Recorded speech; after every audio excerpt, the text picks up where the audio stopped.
So what is this Carnot vapor power cycle? Well, you have four components. One would be called the boiler. The second would be called the turbine. The third would be called the condenser. And the fourth, I'm just going to call it a pump. And the fluid flows out of the boiler and into the turbine, out of the turbine and into the condenser, out of the condenser into the pump, out of the pump and into the boiler. So the fluid continually flows through each of these four components. That's the cycle. Let's call this state 1. Let's call this state 2. State 1 is what comes out of the boiler, which is the same as what goes into the turbine. State 2 is out of the turbine into the condenser. State 3 is out of the condenser into the pump. And state 4, out of the pump and into the boiler. For the traditional Carnot vapor power cycle, you fix state 1 by saying it's saturated vapor. It's saturated vapor coming out of the boiler. Later, we'll superheat it, but not for the Carnot. And then what goes into the boiler is saturated liquid. Also, for all of these four components, the flow through them is all internally reversible. When you hear that word reversible, what does that mean? No friction, no irreversibilities. And we know that pressure 1 is equal to the pressure 4, meaning the boiler, there's not supposed to be a pressure drop through it or a pressure gain through the boiler. It's constant pressure. How about across the turbine? There's a big pressure drop across the turbine. P1 is greater than P2. But through the condenser, P2 is equal to P3. P3 to 4, there's a big pressure gain across the pump. So we find that there's really just a pressure on this side. Everything up there is high pressure. That's the high pressure side. Everything below is the low pressure side. So the pump has a low inlet, high outlet pressure. The turbine has a high inlet pressure, low outlet pressure. Let's talk about the heat transfer into the boiler. Lowercase qb. Why did we pick lowercase q instead of cap q or cap q dot? It means per unit mass. The heat transfer in kilojoules per unit mass going through the system. The units on lowercase qb is kilojoules per kilogram. You could also say it's equal to q dot divided by m dot. Q dot b, how much rate of heat transfer into the boiler per rate of mass flow through it. All right, so we relate that to a change in the enthalpy from a first law analysis around the boiler, right? Do a first law analysis around the boiler, we find that Q sub B is equal to H1 minus H4. Thumbs up if you agree. And then how about the turbine? What we have is we have the lowercase w, I'm going to fight for room here, coming out of the turbine, the work out of the turbine, right? WT. What is that? First law analysis around the turbine. H what minus H what? H1 minus H2? Well, maybe we should think about what enthalpy is higher, H1 greater than H2 or not?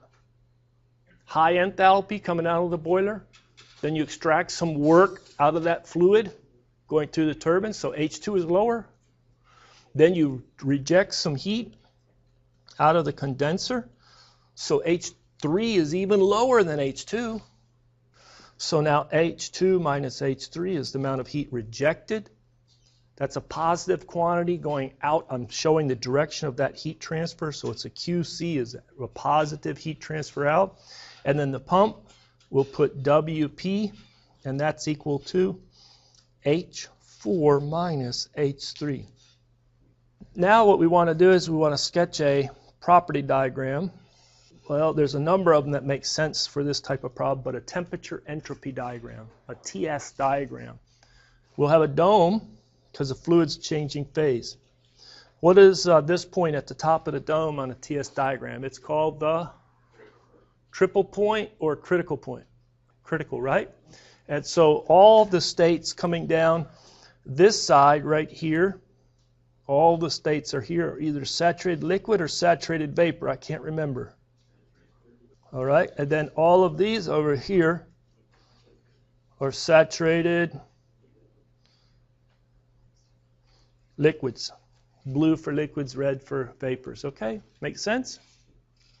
All right, let's get rid of some of that. Now, I want to put on two lines, one line of high pressure, an isobar, a line of constant pressure, and then another line of a lower pressure. So two lines of constant pressure. This right here is a line of high pressure pH.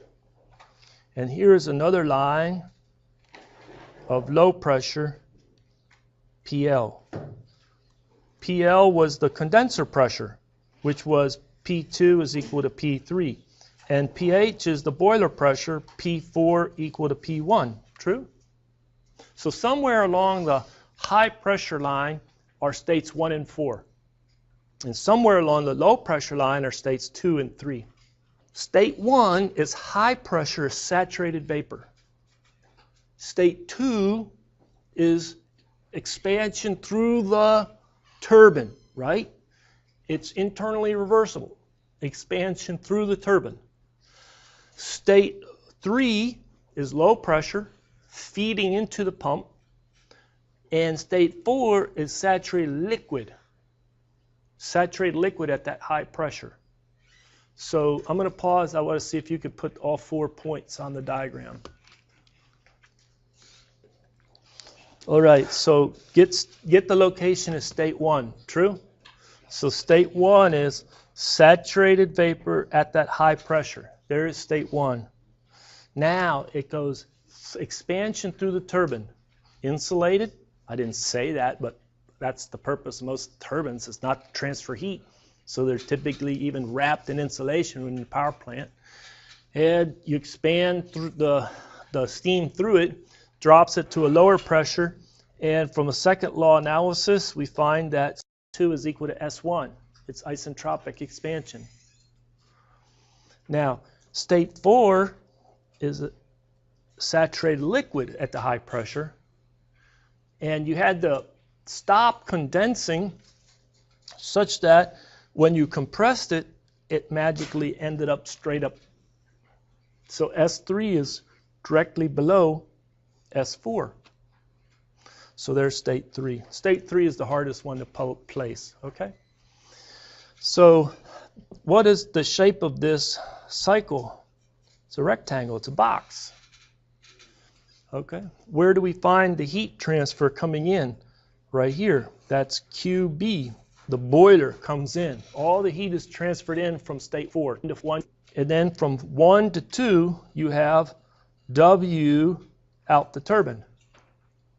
And then 2 to 3, you have QC, some heat rejected in the condenser. It's condensing from state 2 to state 3. And then you have the pump, WP, going from 3 to 4. And that's a work into the fluid. What is the W net for this cycle? The net positive work out per unit mass. What is W net? Is it going to be the WT minus WP? And then the next question, what is the thermal efficiency of this Carnot cycle? Is it the work net divided by Q net? QB? QB? QB was heat transfer in the boiler? Is that right? And then, what is the BWR for this cycle? Back work ratio for this cycle. The back work is what had to go back out of the turbine to drive the pump. So it's work back to drive the pump divided the work out of the turbine. That's the back work ratio. Really? Is that it? Now that we have a good review of the Carnot vapor power cycle, let's do a quick review also of the ideal Rankine cycle. Here, I'll change it up a little bit, but it's really not changing much. I'll do this just for difference. I'll call this the boiler. And it will come out of the boiler and it will go into a turbine. Out of the turbine, the steam will come out and go into a condenser. And out of the condenser, it'll go into a pump. So let's pick state 1 to be what comes out of the boiler, state 1. State 2 is what comes out of the turbine. State 3 is what's out of the condenser. State 4 is what's out of the pump. And we'll have the Q into the boiler. We'll have the work out of the turbine. We'll have the heat transfer out of the condenser. And we'll have the work into the pump. Notice QB, WT, QC, and WP are all the same that were used in the Carnot vapor power cycle. I just changed kind of the shape of the components and rearranged them a little bit, but the states all line up. For state 1, for the ideal Rankine, we can bring this out as saturated vapor. For state 3, coming out of the condenser, saturated liquid. That's our state. 3 is saturated liquid. Because even though the Carnot is very efficient, there isn't a pump that ingests a low quality steam. Pumps like liquids. They like all liquid, not liquid with a lot of bubbles in them or vapor in it, okay? A mixture. They don't like two-phase mixtures. So what you do is you condense it in the condenser all the way so that it's now fed to the pump as a saturated liquid. Where was the saturated liquid before in the Carnot? State what? 4, not state 3. State 3 is now saturated liquid. Everything in the ideal Rankine cycle is all of these are internally reversible, int-rev. And we have a pressure 1 is equal to the pressure 4. That's the high pressure. It's greater than pressure 2 is equal to pressure 3. So we still have this split where the turbine and the pump. So you have on this side the low pressure, and on that side you have a high pressure. The boiler's all at high pressure, inlet and outlet, and the condenser's all at low pressure, inlet and outlet of the condenser at the same pressure. Let's now go ahead and sketch a temperature entropy diagram, TS diagram. Put on the dome. That's a bad looking dome. Yeah, try it again. Put on a line of high pressure. Put on a line of low pressure. Pressure high, pressure low. And now you find states 1, 2, 3, 4 and place them on that temperature entropy diagram for the ideal Rankine cycle. All right, so we had a lot of people get state 1. You know, did the location of state 1 change between the Carnot and ideal Rankine? You know, and then we go to state 2. It's internally reversible expansion through that turbine. Turbine's adiabatic, hence it's isentropic expansion straight down. There's state 2, true? The location of state 2 change? No. But we condense all the way until we get to saturated liquid. That's state 3. Did the location of state 3 change? Yes, it did. Now the hard part, we put it through a pump. The pump is internally reversible. It's not a heat transfer device, so we assume adiabatic. Hence it's isentropic, straight up on a TS diagram, straight up until you get to the high pressure. And we always exaggerate how high 4 is above 3. Believe me, 4 is not dramatically higher temperature than 3. It may be a degree, maybe a little more, maybe a little less. 1 degree C, okay? So 4 is almost the same temperature, slightly higher temperature than state 3. It's now a compressed liquid or subcooled liquid. So those two terms will apply. Probably we call it a compressed liquid. But its temperature is well below the saturation temperature at that pressure. The saturation temperature is right here for that pressure. But your temperature is way down here. What's happening from 4 to 1? It's going through the boiler. It comes into the boiler at a temperature a little lower than it did before, right? A lot lower, actually.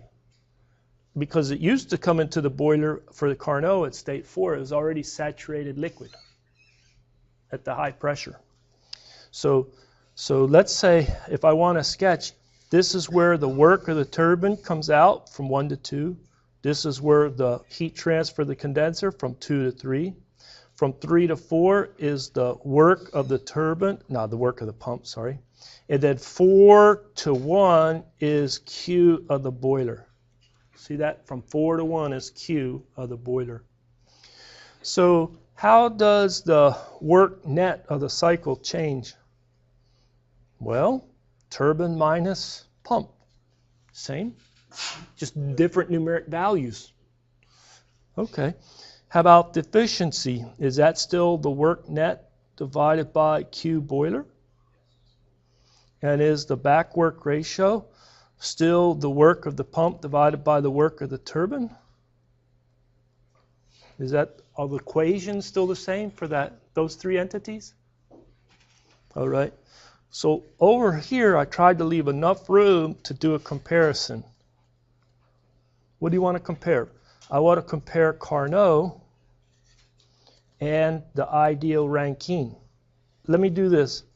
Pressure 1 versus pressure 1. Pressure 1 Carnot versus pressure 1 ideal Rankine. Is pressure 1 greater, equal, or less? And I'm going to say it had the same boiler pressure, both of these cases. So they would be equal, right? We want to compare these things. So let's say that pressure 1's the same. How about the temperature 1 Carnot versus the temperature 1 ideal Rankine? Is it greater, same, less than? They're the same. Okay, they're both set at high pressure, and they're same high pressures. How about the pressure at 2 Carnot versus the pressure at state 2 ideal Rankine? Greater, equal, less? Equal, same, right. How about the temperature 2 Carnot? Is it greater than, equal to, or less than the temperature at state 2 ideal Rankine? Equal? Equal. All right. How about the temperature 3 Carnot and the temperature 3 ideal Rankine? Same temperature? Yes or no?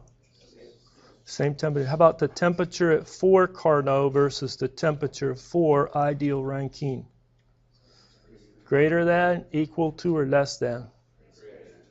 The Carnot temperature at state 4 is greater. So if I get oriented here, I have the same boiler pressure, same condenser pressure. I'm comparing these two cycles, and almost all the same pressures and temperatures. Okay? The big difference is T4 for the Carnot is a lot higher, or T4 for the ideal Rankine is a lot lower. All right, so you got all of those, so I'm just going to erase them so I can use the board space here because I really want to move to comparing.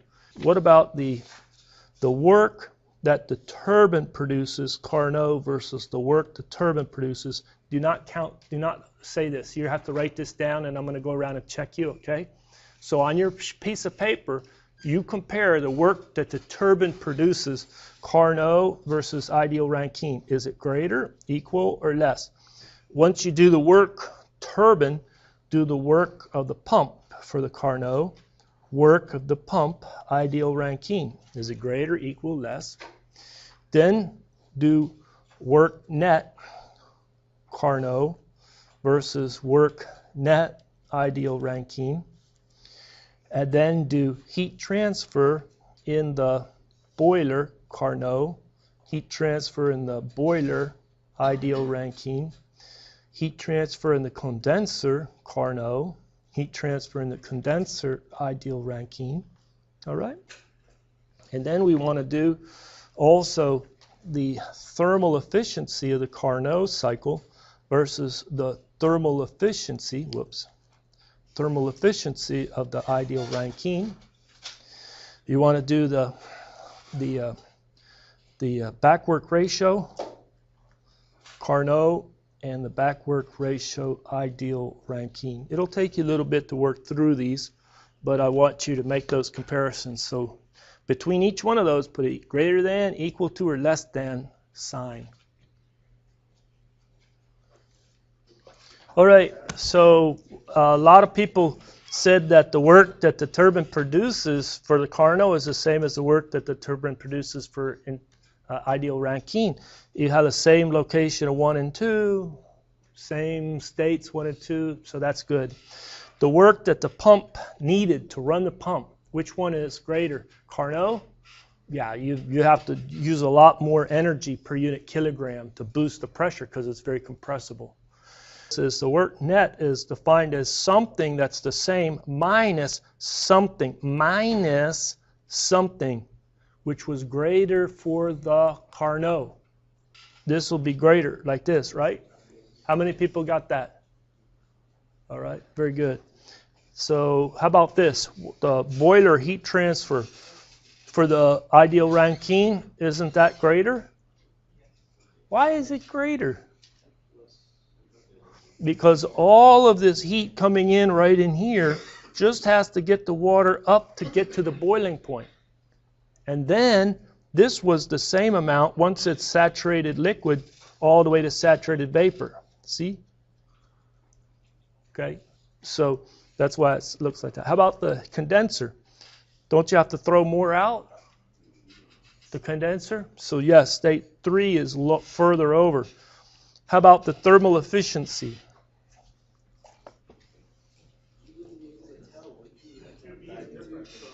As long as you have the same boiler pressure and the same condenser pressure, then, well, even though it's all internally reversible, the Carnot can't be beaten.